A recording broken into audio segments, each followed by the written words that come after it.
Welcome to another episode. I'm your host, Kul Mahay, and I am having another incredible conversation with this is a good friend and also an awesome leader, by the way.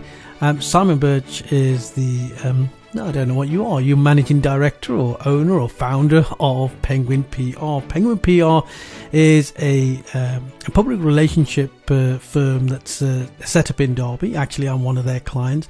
The beauty of Simon is that every time Simon and I get together, we end up having some incredible leadership conversation. And I just thought to myself the other day, hey, I should be having Simon on one of my podcasts and let other people listen to our leadership conversation. So Simon, it's a huge pleasure, huge honour to have you here on our show. Welcome. Thank you, Carl. Thank you very much. I must point out I'm a joint founder with a very talented lady called Sarah, my business partner, who would be very angry if I didn't name check her. So I've done that. I'm safe.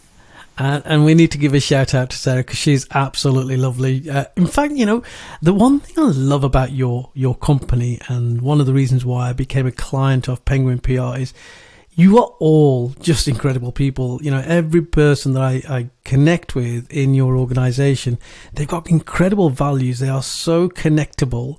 You can have great conversations with them. And I never feel like I'm stealing your time.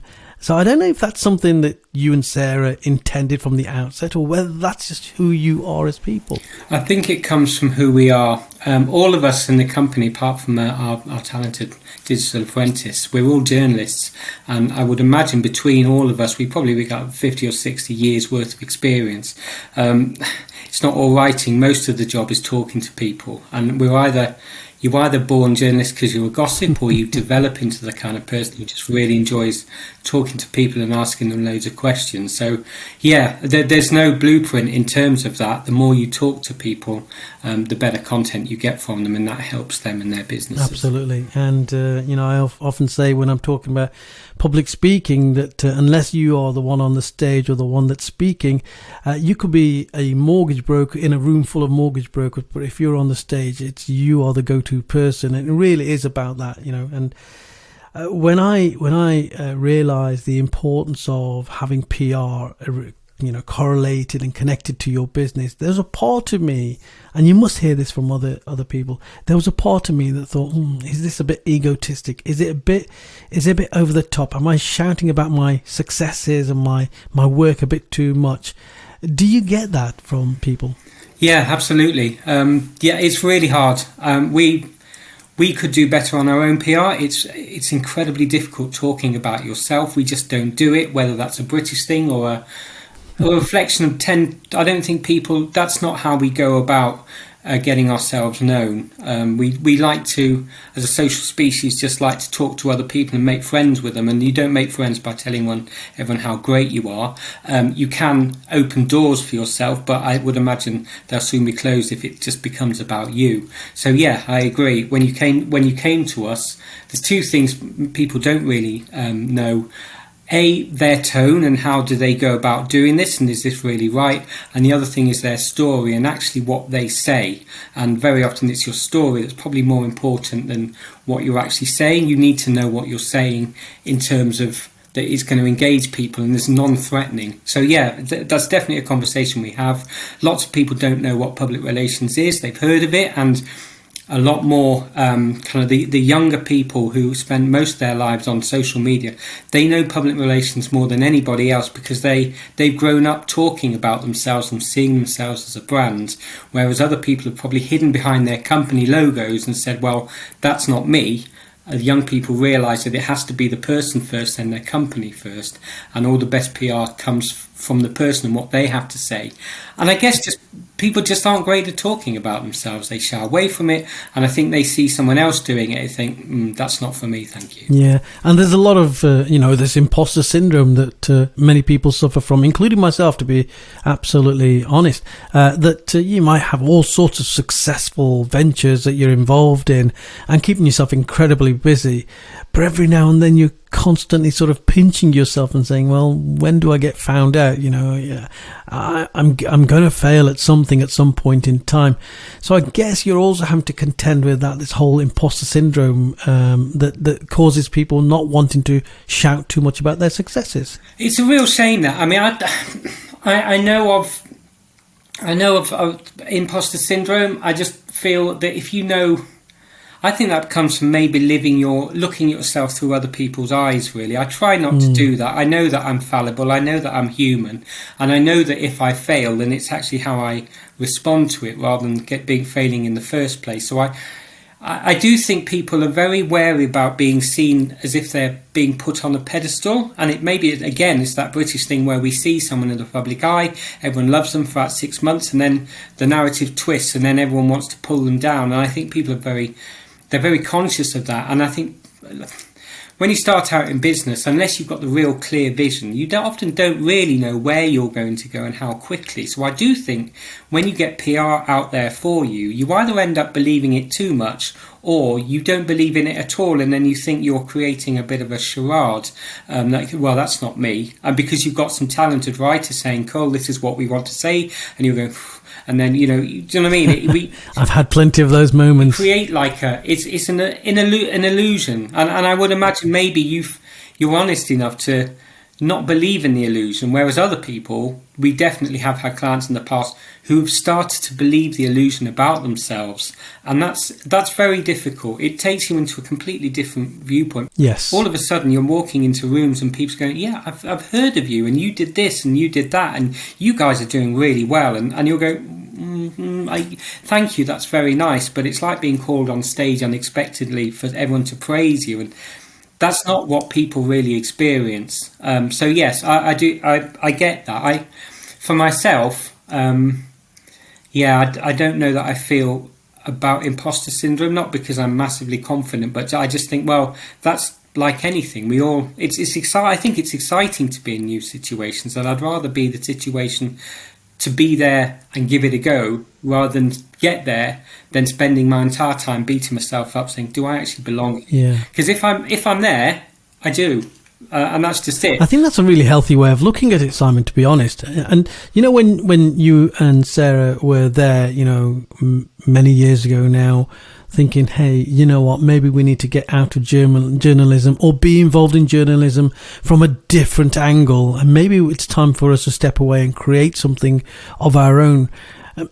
Did you have any idea of the kind of organisation that you wanted to create in terms of, what it felt like and how people saw it, and, all the things around branding that you're talking about, how other people perceived your brand? Did you have any idea or conversations around that? No, not really. To go back to that's about 12 years ago now. So Sarah was working as a magazine editor for the Derbyshire magazine, and I was actually working at an agency.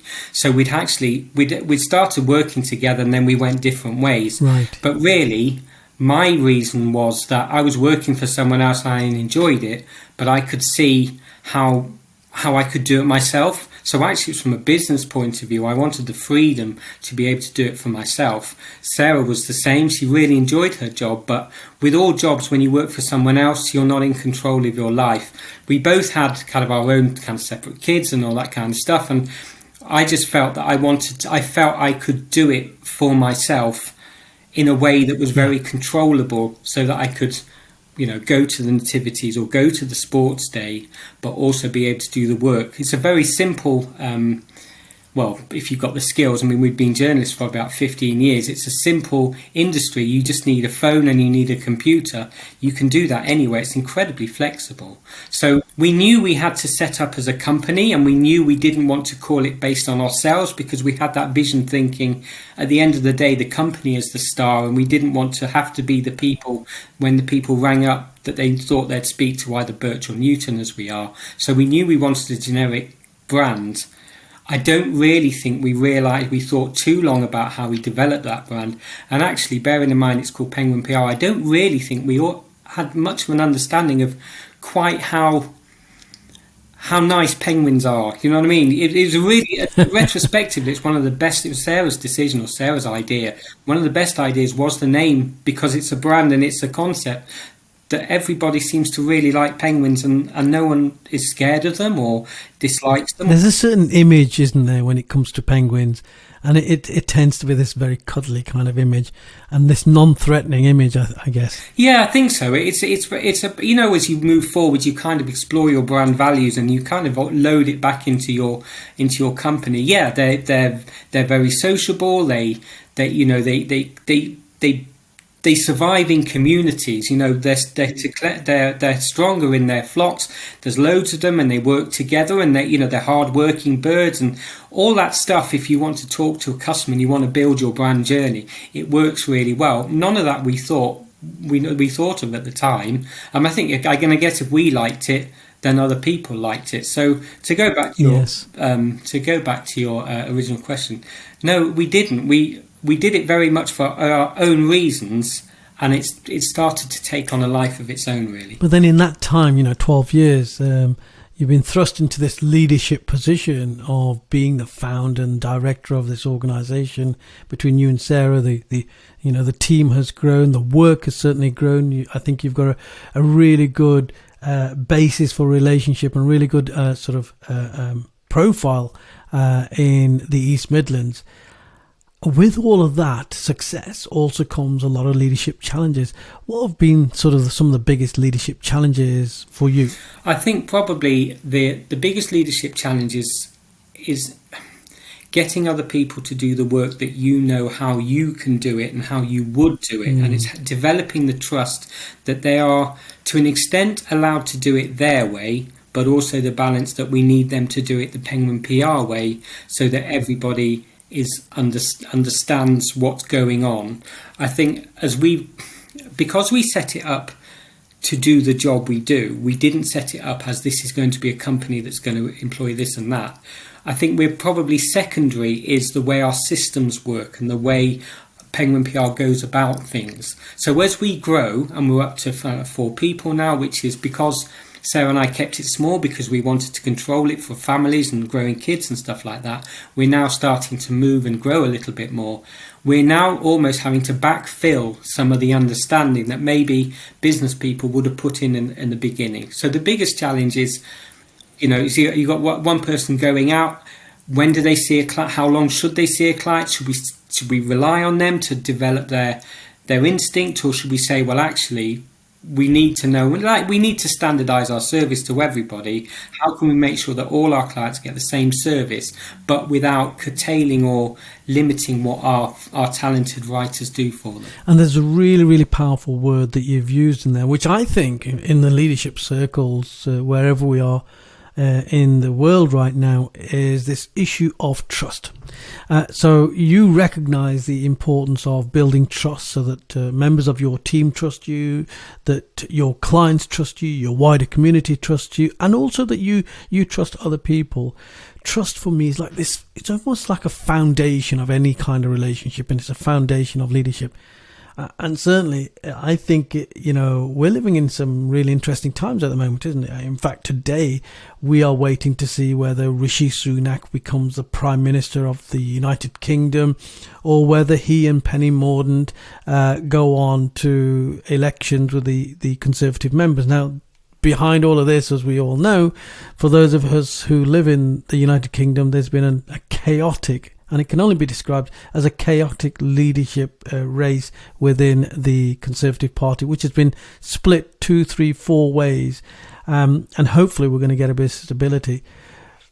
But for me, when I analyse this, and unfortunately I just missed a phone call today from BBC Radio 5 Live, which you guys, again, helped me to get that profile to talk about this very same issue. But as I can't talk to BBC 5 Live because I was in a temple celebrating Diwali, I'll talk to you, Simon. It is an elevation call, that's fine. But I know you love this kind of stuff, but trust as such a simple concept, and you mention it in such a simplistic way because it's natural for you.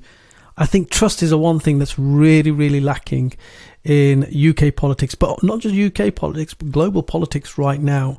And because there's this whole increase in right-wing populist governments across the world, that's happening because people are getting frustrated and not trusting the mainstream governments that were, the mainstream parties that were. And I think we're seeing some of that. Ever since Brexit 2016, we've seen a rise of right-wing populism in this country. But what's happening in the Conservative Party right now is this frustration around trust. Is that how you see what's going on? I do. I think trust comes from a place of security. I think if you're secure in a relationship with someone, then you can afford to trust. it's it's chicken and egg, isn't it? Do you test a new relationship by giving trust before you can really know, can you trust them? Or do you wait until they prove that they're worth trusting before you can kind of build that bridge? And I do think Brexit really destabilised a lot of relationships between Remainers and Leavers, between those in the power that be that even gave us that idea and others that were holding us back. And I think there's a breakdown in trust, because I think people are generally very insecure in where they feel they are and whether they feel that they're being looked after by those in power. So I think the Conservatives, unfortunately, they're kind of reaping a little bit what they sowed in the first place. This isn't political. By giving people the trust to make such a big decision, I think to an extent they may have misjudged that. I'm not saying you should misjudge, but I think if you're going to give people the trust to take such a big step, you have to be 100% committed to either way and say either way is absolutely brilliant. And I don't really think for most people they were kind of convinced enough that leaving was quite the right mistake. Whether or not that's going to be borne out, we don't actually know yet, because since then we just had a whole series of disasters hitting us wave after wave. Obviously the pandemic was absolutely huge, and by then the trust in the powers that be to be able to deal with that, and again we all felt very unsure, we felt very unhealthy and very very threatened.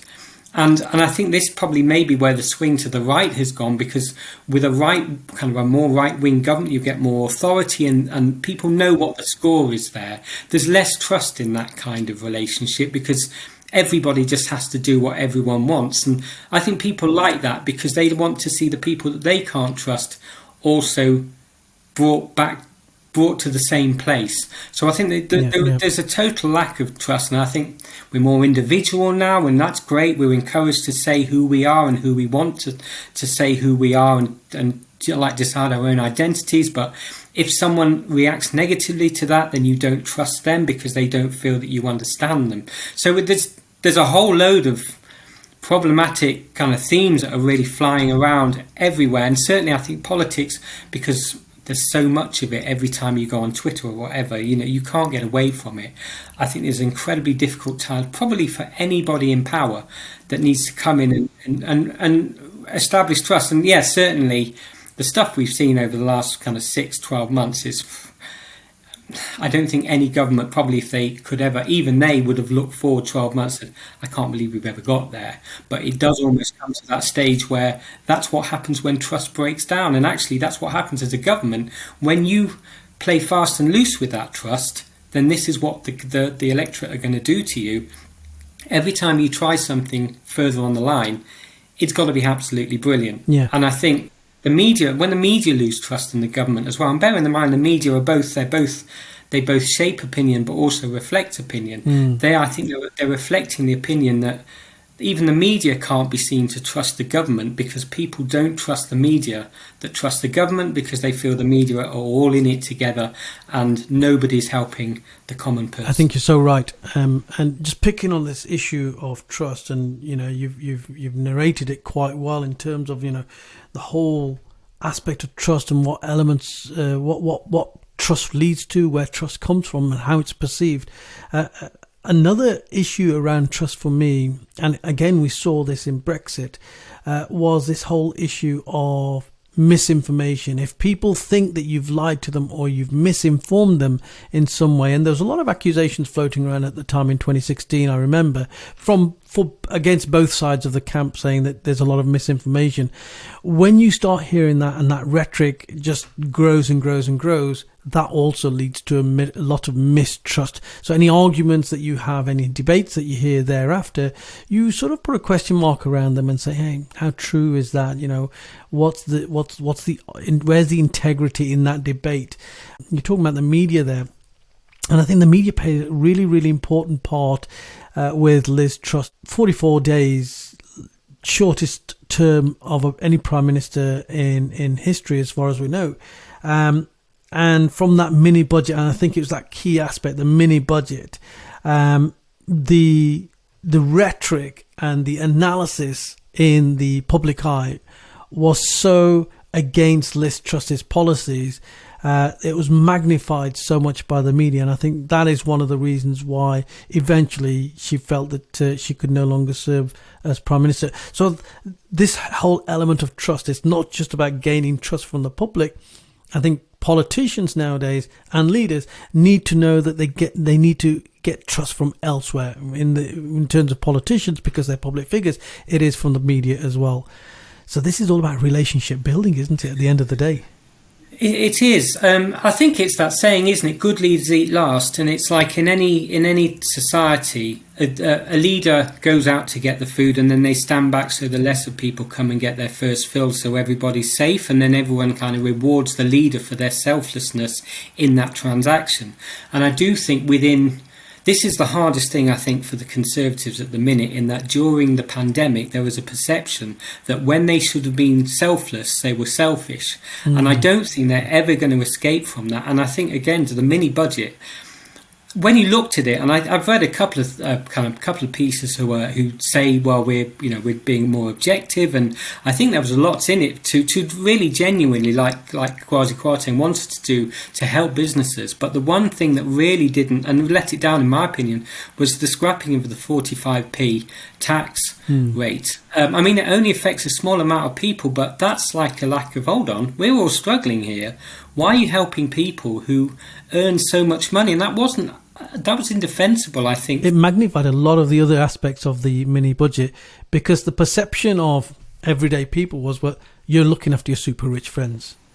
You totally are. You're looking after the leaders are looking after themselves to the detriment. And that's like that's a cardinal sin for anyone who wants to be taken serious as a leader. You have to.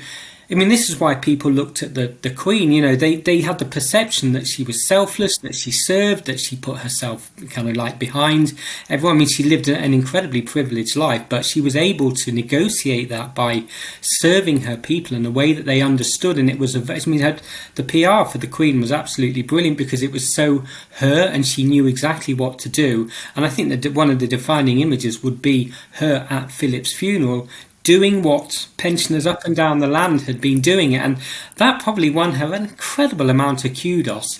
At that, it's clearly, I mean, it's not clearly why she did it, but that was, you looked at her and thought, do you know what? That's why you're our Queen, because you serve and you show duty, and they are very, they sound quite old-fashioned attributes, but I think the further up the tree you go as a leader, the more you have to show. The more you have to show those kind of attributes to prove to people that you don't abuse your position, because it's a relationship. We elect leaders to look after our interests, but they have to look after our interests. And, the juxtaposition is that on the night before that funeral, the Tories were having a booze up in Downing Street, and whether or not, whether a few pizzas and beers or whether it was a full-on karaoke or whatever, it doesn't really matter. It's all about the perception. You broke the bonds of trust between the people who are having a terrible time with the pandemic, and we can all pull together.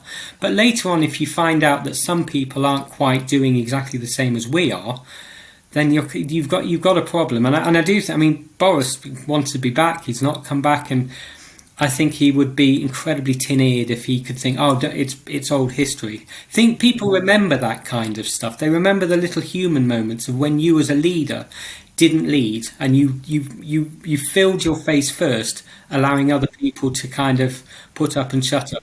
I think it's very difficult with government, because you've got a limited amount of time, you've got a limited amount of opportunity, and chances are the time you're going to be in, do you serve the people who put you there, or do you try to serve the whole country? The majority in the way we vote being the people who didn't actually put you into power.